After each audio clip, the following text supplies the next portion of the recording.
Okay, remember that they're changing my voice. This video is about the last part of Matthew 24. In the video before this, I connected it to Judges 9. So we're going to start around verse 30 and just go through the end. So the whole world will mourn when they see the Son of Man coming on the clouds of heaven, right? The clouds and the lightning I always talk about, a collection of the Spirit of God. People's judgment is clouded when they've bred and built on foolishness as foolish builders. And the righteous are the sun on top of the cloud, with the bridegroom, I Christ, am the head, right?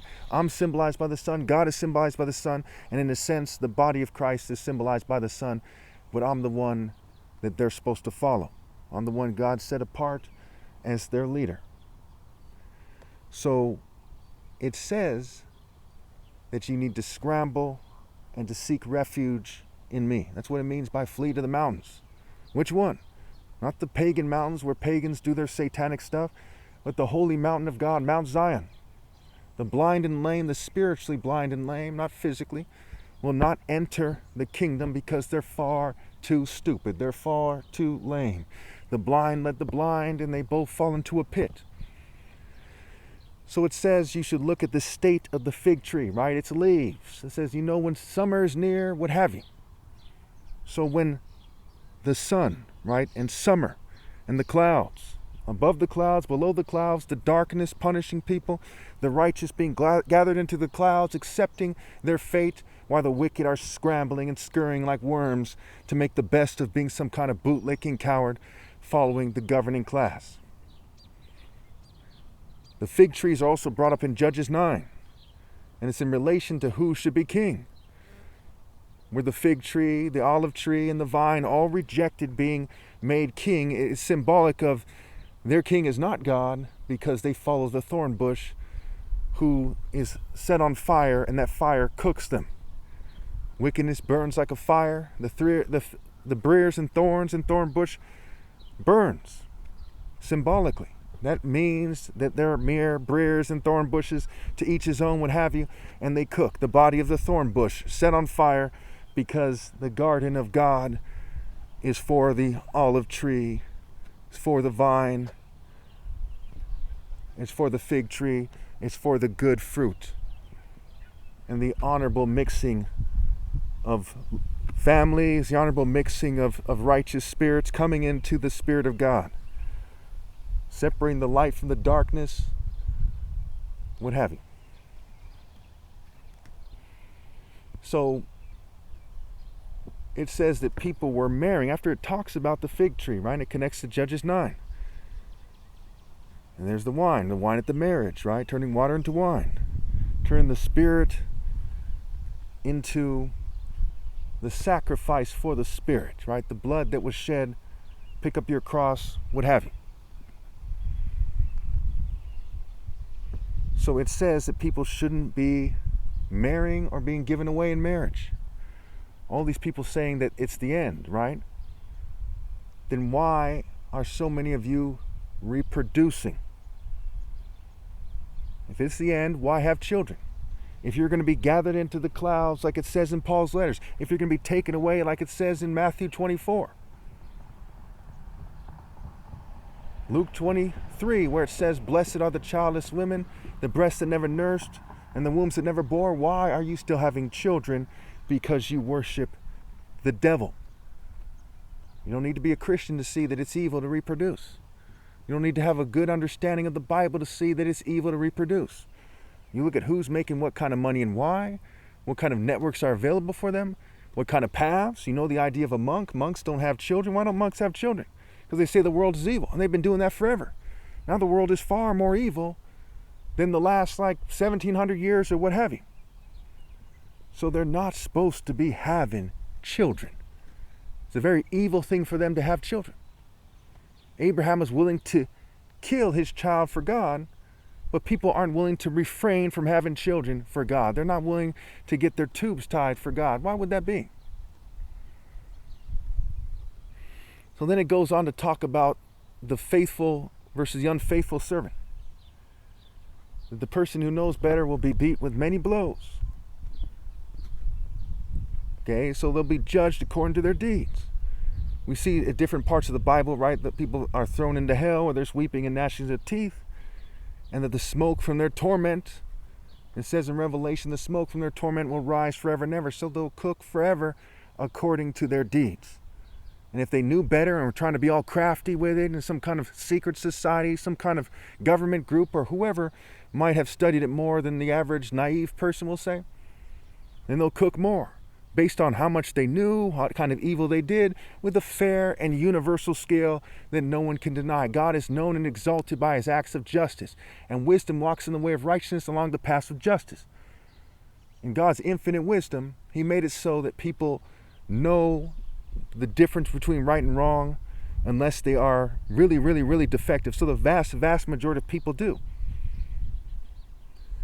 And so there's no excuse. And it talks about how people think to themselves, well, their death is far away, and so they begin to misbehave, right? They start acting like drunkards, and this has various figurative, it has various applications, it's a figurative statement, right? They start eating and drinking excessively, right?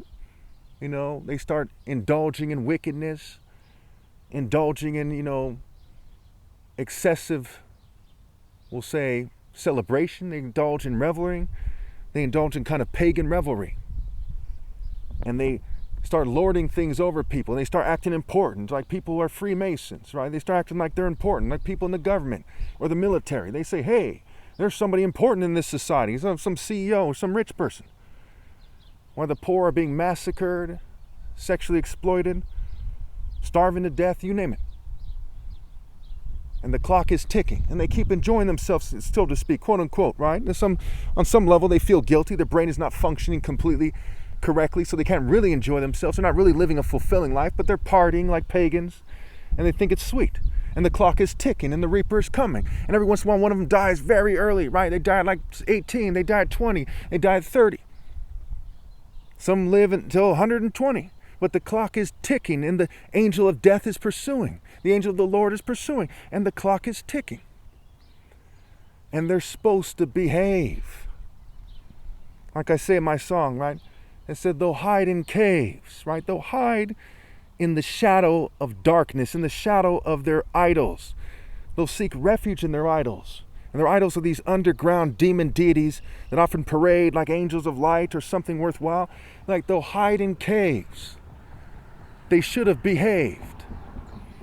And now their souls all get slayed. They get slain. They didn't have a brain. They didn't use their brain. As they say, use it or lose it. Your soul, right? Your heart. Use your mind and heart and soul. You see, Set and Apep are scum. They're like a prostitute. They're like a hoe.